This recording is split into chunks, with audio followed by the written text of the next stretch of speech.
चलिए जी, हम क्या रिवाइज करने वाले हैं, साथ में जुड़िएगा। एसए 240, एसए 240 का नाम पहले ध्यान में रखिए, auditor's responsibility relating to fraud. बस ऑडिटर की रिस्पॉन्सिबिलिटी क्या है फ्रॉड को लेके in an audit of financial statement. Quick overview लेंगे कुछ टॉपिक्स का, फिर मेन टॉपिक्स पे चलेंगे। क्विक ओवरव्यू क्या है, एसए 240 किससे डील करता है हमें पता है, ऑडिटर की रिस्पॉन्सिबिलिटी क्या है in relation to fraud in an audit of financial statement. बढ़िया, याद रखें, it expands 315 and 330 with respect to fraud. 315 is all about risk assessment, 330 is responding to the assessed risk. तो आपका 240 क्या करता है, ध्यान सुनिएगा, आपका 240 आपको बोलता है कि रिस्क रिलेटेड टू फ्रॉड को आप कैसे असेस करने वाले हैं, रोमम रिलेटेड टू फ्रॉड को आप कैसे असेस करेंगे, and ROMM related to fraud को आप कैसे रिस्पॉन्ड करेंगे, एंड साथ साथ में आपके जो आइडेंटिफाइड और सस्पेक्टेड फ्रॉड हैं उनके लिए आपको और क्या रिस्पॉन्स देने हैं। यही ऑब्जेक्टिव्स ऑफ ऑडिटर बन जाते हैं। Identify and assess the ROMM due to fraud, then obtain SAAE about the assessed ROMM due to fraud by designing and implementing responses। जो रिस्क था उसके लिए एविडेंस इकट्ठा करेंगे, उसे रिस्पॉन्ड करेंगे, and respond appropriately to the identified and suspected fraud. आगे बढ़ने से पहले मैं ये बता दूं कि कंपनीज एक्ट 2013 में सेक्शन 143 सबसेक्शन 12 है, वहां पे भी ऑडिटर की ड्यूटी लगाई गई है रिपोर्ट करने के लिए फ्रॉड को, और साथ साथ में कारों में भी फ्रॉड रिपोर्टिंग की ड्यूटी लगाई गई है, वो भी हम लोग पढ़ लेंगे। Now meaning of fraud, again ये सब घोटना नहीं है, बेसिक बात है। इंटेंशनल होता है, इंडिविजुअल्स करते हैं, हो सकता है एक से ज्यादा भी लोग इन्वॉल्व हो, एक भी हो सकता है, एक से ज्यादा भी हो सकते हैं। यूज ऑफ डिसेप्शन होता है टू गेन और गेट अनजस्ट और illegal advantage. Intentional by individuals, use of deception to get unjust और इलीगल एडवांटेज। नाउ यहां से बड़ा इंपॉर्टेंट काम शुरू होता है हमारे लिए। ऑडिटर का कंसर्न क्या है, देखो भाइयों, फ्रॉड जो है एक ब्रॉड बड़ा लीगल कॉन्सेप्ट है। ऑडिटर सिर्फ और सिर्फ उस फ्रॉड से कंसर्न है जिसकी वजह से मटीरियल मिसस्टेटमेंट हो सकती है फाइनेंशियल स्टेटमेंट में। लेट मी रिपीट, ऑडिटर सिर्फ उस बात से कंसर्न है, उस फ्रॉड से कंसर्न है जिसकी वजह से मटीरियल मिसस्टेटमेंट हो सकती है फाइनेंशियल स्टेटमेंट्स में। ऐसे फ्रॉड को दो पार्ट्स में डिवाइड किया गया है, FFR fraudulent financial reporting and miss appropriation of asset, FFR MOA। ये बात आपको क्लियर होनी चाहिए, याद होने चाहिए, ये वर्ड्स एग्जाम में लिखने पड़ेंगे, राइट। फिर से बोलता हूं, फ्रॉड ब्रॉड लीगल कॉन्सेप्ट है, ऑडिटर उस फ्रॉड से कंसर्न है जिसकी वजह से मटीरियल मिसस्टेटमेंट हो सकती है फाइनेंशियल स्टेटमेंट में। ऐसे फ्रॉड्स को दो कैटेगरी में बांट दिया है। कौन कौन सी कैटेगरी, एवरीवन रिपीट करेंगे सब लोग मेरे साथ बैठ के। Number 1 FFR, number 2 MOA। धीरे धीरे बोल रहा हूं, आराम आराम से सुनते जाया करो। अच्छा, नाउ फिर हमारे पास सेकंड इंपॉर्टेंट टॉपिक जो एग्जाम के लिए इंपॉर्टेंट है वो है कैरेक्टरिस्टिक ऑफ फ्रॉड। इसे फ्रॉड ट्राइंगल भी बोलते हैं। 3 कैरेक्टरिस्टिक आपको हर फ्रॉड में दिखेंगी, कॉमन दिखेंगी, तीनों की तीनों दिखेंगी नहीं, कोई एक कोई दो या तीनों की तीनों भी हो सकती हैं, लेकिन तीनों हर बार होंगी ऐसा नहीं है। और वो क्या है characteristic, number 1 incentive pressure, number 2 opportunity, number 3 rationalisation. Incentive pressure is just like motivation, opportunity is just like कि भाई मौका है आपके पास, and rationalisation is the justification of fraud. Okay, done. आइए एग्जाम्पल इसके हम बहुत डिटेल में पढ़ेंगे, तो अभी यहां से कुछ रीड करने का फायदा नहीं है, इसको हम बहुत डिटेल में आगे देख लेंगे। नाउ हमें यह पता है भाई फ्रॉड दो तरीके से किया जा सकता है, FFR MOA।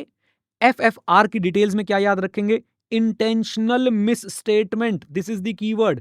FFR is intentional misstatement to deceive the financial statement user. Okay, जब हम इंटेंशनल मिस स्टेटमेंट करते हैं फाइनेंशियल स्टेटमेंट में, intentional misstatement in the financial statement to deceive the user, वो बन जाता है फ्रॉडलेंट फाइनेंशियल रिपोर्टिंग का example. It includes omission of amount और disclosures. Okay, intentional misstatement in financial statement to deceive the user is fraudulent financial reporting. Now very important, ये भी आपको exam में लिखने का मौका मिल सकता है। कैसे होती है fraudulent financial reporting, MFA MIO IMAP। MFA क्या है, manipulation falsification alteration of accounting records. MFA manipulation falsification alteration of accounting records. MIO क्या है, मिस रिप्रेजेंटेशन और इंटेंशनल ओमिशन, मिस रिप्रेजेंटेशन और intentional omission from financial statements. अच्छा, IMAP क्या है, intentional miss application of accounting principles. Antivirus सारे दे रखे मैंने नोट्स में, ये नोट्स आप लोगों के पास हैं PDF फॉर्मेट में भी, तो आप लोग ये एंटीवायरस अगर कंफ्यूज हो तो पढ़िएगा, अदरवाइज ऐसा ना हो कि बार बार आप इनको पढ़ रहे हैं, ये सिर्फ एग्जांपल्स हैं अपनी सेल्फ क्लैरिफिकेशन के लिए। आ जाइए नाउ फिर से पूरा फ्लो बनाते हुए आते हैं। फ्रॉड की कैरेक्टरिस्टिक याद हो गई, यस, IOR, बहुत बढ़िया। फ्रॉड कितने तरीके का हो सकता है, याद हो गया, यस। पहला FFR, एफएफआर के कीवर्ड्स याद हो गए, फ्रॉडलेंट फाइनेंशियल रिपोर्टिंग के कीवर्ड्स याद हो गए, intentional misstatement in the financial statement to deceive the user of the financial statement. बढ़िया।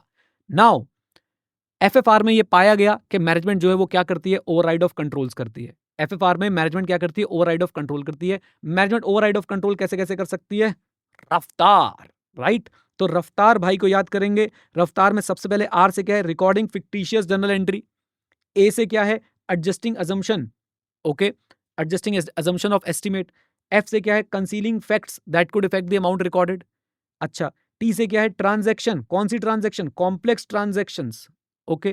फिर उसके बाद ए से क्या है, ऑल्टरिंग रिकॉर्ड्स और टर्म्स। एंड आखिरी आर से क्या है, रिकग्निशन को ओमिट, एडवांस या डिले कर देना। कम ऑन, रिकग्निशन को ओमिट, एडवांस या डिले कर देना, ओके। क्वेश्चन समझ लीजिए क्या पूछेंगे।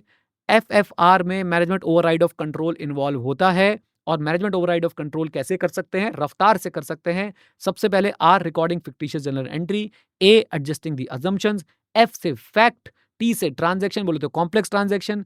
ए से ऑल्टरिंग द टर्म्स और द रिकॉर्ड्स। एंड आखिरी आर से है रिकग्निशन को ओमिट करना, एडवांस करना या डिले कर देना, यानी किसी खर्चे को, किसी रेवेन्यू को ओमिट, एडवांस या डिले कर देना। एग्जाम्पल सारे नीचे हैं, एंटीवायरस पढ़ना चाहे तो पढ़ लीजिएगा। Now characteristic of fraud clear है, जरा मुझे लिख के बताइए, कैरेक्टरिस्टिक ऑफ फ्रॉड लिख के बताइए। कैरेक्टरिस्टिक ऑफ फ्रॉड पूछा मैंने, कैरेक्टरिस्टिक ऑफ फ्रॉड पूछा है मैंने, IOR, very good. Types of fraud clear है, यस, एफएफआर, MOA। एफएफआर में क्या होता है, इंटेंशनल मिसस्टेटमेंट होती है, very good, intentional misstatement in financial statement to deceive. उसके भी शॉर्ट कोड्स हमने बना रखे हैं, MFA, MIO, IMAP। I hope ये याद है आप लोगों को। मैनिपुलेशन, फॉल्सिफिकेशन, ऑल्टरेशन, बहुत बढ़िया। चलिए, फिर हमने ये भी पढ़ लिया कि कैसे जो है मैनेजमेंट ओवरराइड कर सकती है कंट्रोल को, शाबाश। अब हम आते हैं नेक्स्ट मुद्दे पे, मिस एप्रोप्रिएशन ऑफ एसेट क्या होता है। इसके कीवर्ड्स क्या हैं, इसके कीवर्ड्स हैं theft, theft of entities asset perpetrated by employees और perpetrated by management. Management is more capable of concealing misappropriation in ways which are difficult to detect. फिर से बोलता हूं, theft by employees, मेरे साथ साथ, theft by employees and by management. Management ज्यादा capable है of concealing misappropriation in ways that are difficult to detect. Done.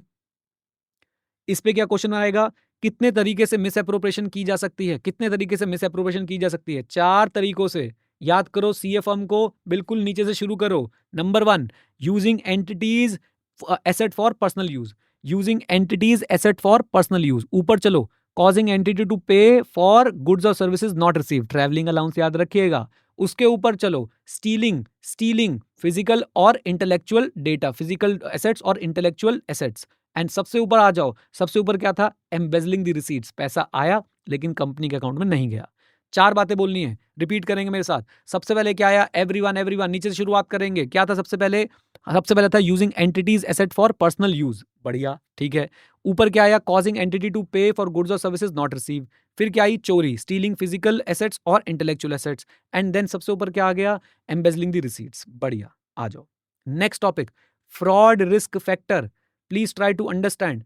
Fraud risk factor वो इवेंट्स और कंडीशन है that indicates that characteristic of fraud is present. Line को सुनिए, मैंने क्या बोला, फ्रॉड रिस्क फैक्टर वो इवेंट्स और कंडीशन है that indicates that fraud risk that characteristic of frauds are present, okay.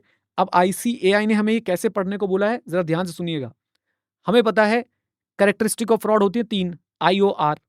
हमें पता है फ्रॉड होते हैं 2 तरह के, FFR, MOA। Short codes clear हैं सबको, जरा चैट में मुझे बता दो, शॉर्ट कोड्स क्लियर हैं सबको।